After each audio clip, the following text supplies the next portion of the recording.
जैसे ही राम जी ने धनुष तोड़ा, धनुष टूटते ही परशुराम जी एकदम क्रोध में वहाँ पहुँच गए। क्रोध में पहुँचते ही बोले, कौन ऐसा पापी है, कौन ऐसा दुराचारी है, किस अधर्मी ने इस धनुष को तोड़ा है, और जिसने ये धनुष तोड़ा है तो वो सबकी भीड़ से अलग खड़ा हो जाए, वरना हम एक एक राजा को मृत्यु के घाट उतार देंगे।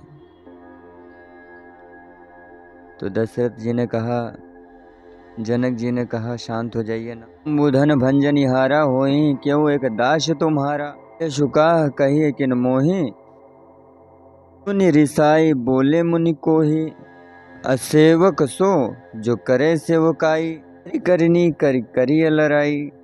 कह रहे हैं कि परशुराम जी से, हे नाथ, कि शिव जी के धनुष को तोड़ने की शक्ति आपके दास में ही हो सकती है, इसलिए वह कोई आपका दास ही होगा जिसने वह धनुष तोड़ा है। आज्ञा है, मुझे आदेश दें। यह सुनकर परशुराम जी क्रोधित हो जाते हैं। कहते हैं कि सेवक वही हो सकता है जो सेवकों जैसा काम करे। यह धनुष तोड़कर तो उसने शत्रुता का काम किया है, परिणाम युद्ध ही है, और उसने इस धनुष को तोड़कर मुझे युद्ध के लिए ललकारा है, इसलिए वो मेरे सामने आ जाए। सुनहु राम जिह शिव धनु तोरा, सहस बाहु सम सो रिपु मोरा। यह परशुराम कहते हैं, सो बिलगाऊं समाय समाजा, अनाते मारे जय हैं सब राजा।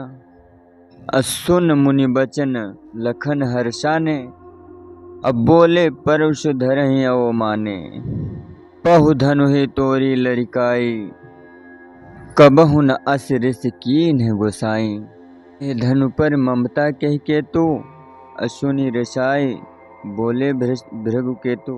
परशुराम जी कहते हैं कि जिसने इस शिव धनुष को तोड़ा है वह इस स्वयंवर को छोड़कर अलग खड़ा हो जाए, नहीं तो जानता है फिर कार में उपस्थित सभी राजाओं को अपनी जान से हाथ धोना पड़ेगा।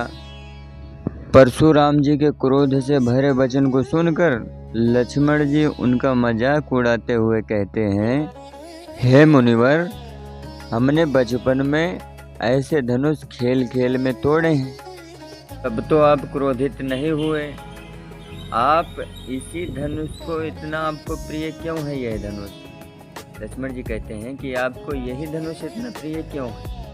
टूट जाने पर आप इतना क्रोधित हो उठे हैं, और जिसने यह धनुष तोड़ा है उससे युद्ध करने के लिए तैयार हो रहे हैं, युद्ध करने के लिए तैयार हो उठे हैं। सुराम जी कहते हैं, रे नृप बालक काल बस बोलत तो ही न संभार, नुहे शम त्रिपुरारी धनु विदित सकल संसार। परशुराम जी कहते हैं कि राजपूत राजा के बेटे, तुम काल के वश में होकर बोल रहे हो, तुम काल के वश में हो, अर्थात तुम अहंकार के कारण बोल रहे हो, तुम्हारे अंदर अहंकार समाया हुआ है, और इसी कारणवश तुम्हें यह नहीं पता चल पा रहा है कि तुम क्या बोल रहे हो। क्या तुम्हें यह नहीं पता चल पा रहा है कि ये बचपन में तोड़े गए धनुषों के समान नहीं है? परशुराम जी कहते हैं कि जो तुमने बचपन में धनुष तोड़े हैं, ये बचपन के धनुष नहीं है, ये भगवान शिव का अमोघ धनुष है, और तुम इनकी तुलना बचपन में तोड़े गए धनुषों की बराबरी कर रहे हो। मतलब लक्ष्मण जी कह रहे हैं कि हमने ऐसे धनुष तो बहुत तोड़े। तो परशुराम जी कह रहे हैं कि तुम इनकी तुलना काल के वश में होकर के, अहंकार के वश में होकर के, इनकी तुलना तुम संसार के उन बांस से बने हुए धनुष की तुलना से कर रहे हो, धनुषों से कर रहे हो। तो परशुराम जी कहते हैं, ऐसा ये अबोध बालक, ये भगवान शिव का अमोघ धनुष है, और तुम इसकी तुलना संसार के धनुषों से कर रहे हो। लखन कहा, हंसी हमरे जाना, सुनहु देव शब धनुष समाना।